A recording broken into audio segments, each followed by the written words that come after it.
In this section we'll be discussing the appearance and conclusion of the ICS AK-74. First thing I'll talk about is the metal parts on this gun include the outside part of the receiver, the cover for the receiver, the sights on both the rear and front, the cocking handle, and sling mount. The entire barrel assembly and flash hider are also metal. A few things that we are concerned about. A lot of owners are really into the replicas and they don't like the seams that appear here. We'll have some high resolution pictures to show you that a little bit better. And the fact that the receiver itself is really plastic on the inside and just wrapped in thin metal. Despite the fact the receiver is plastic wrapped in metal, it does not take away from the fact that the receiver is very solid and feels like one piece of metal.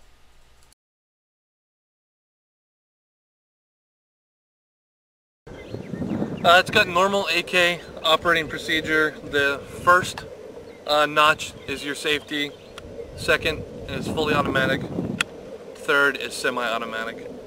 The hop-up unit is located in the same place on all the other models as well. Pull back the cocking handle and it reveals the hop-up unit. Just use a slider to move back and forth to adjust your hop-up accordingly. The battery itself is located inside the stock, similar to the Tokyo Marui and classic Garmin models. It's got a 20 amp fuse and 16 gauge wiring. The stock itself can handle 7 sub-C cells or 9 4/5 sub-C cells. We think it's a pretty good value for the dollar. The gun itself is very well made, solid built. Comes with 2 550 round high cap magazines, so you're pretty much ready to go, ready to skirmish right out of the box. The FPS is around 340 feet per second right out of the box. We upgraded to PDI 170 and it brought the FPS up to 410.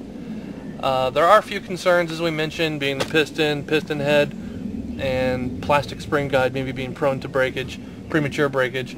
And that really just about sums up the conclusion we have for the ICS AK-74. This concludes our review for the ICS AK-74. Many thanks to Mike Green at the Army Store located in Dallas, Texas, and ICS for donating this gun for review. Please visit our forums at airsoftadvance.com for further discussion. In this section we're going to discuss the internals of the new ICS AK-74. First thing we've got is the ICS new bevel gear they've included. We believe it's a hardened material. ICS had some troubles in the past with their bevel gears and their pinion gears, which is also hardened on this new version. The rest of the gears remain the same as the older versions. You can zoom in and see that.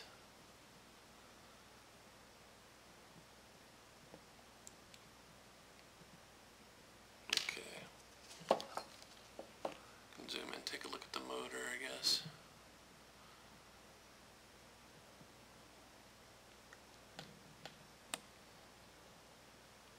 They're calling this their Turbo 3000 motor. It also comes with slip tips right here for the motor, instead of it being soldered on like some of the other companies do with their version 3 gearboxes.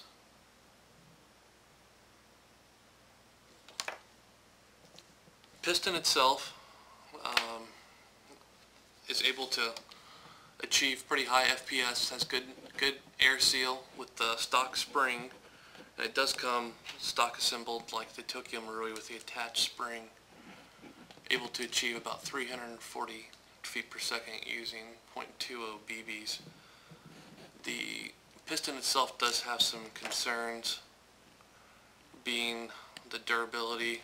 This gun's only gone through about 2,000 rounds, and you can see some wear on this tooth of the piston. That's the first tooth that the sector gear hits.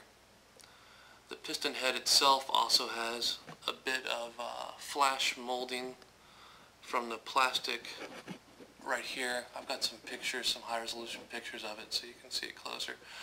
I don't believe it affects the seal of the O-ring in the cylinder at all, but it's something that we're concerned about. The plastic spring guide, something else we're concerned about being plastic, maybe being prone to break versus a metal spring guide. Classic Army includes some metal spring guides in their guns now, so we were hoping this would have one, but it doesn't. It does come with metal bushings, 6mm gearbox, and as I turn it around, we've got the factory shims on there, and it does come shimmed very well from the factory.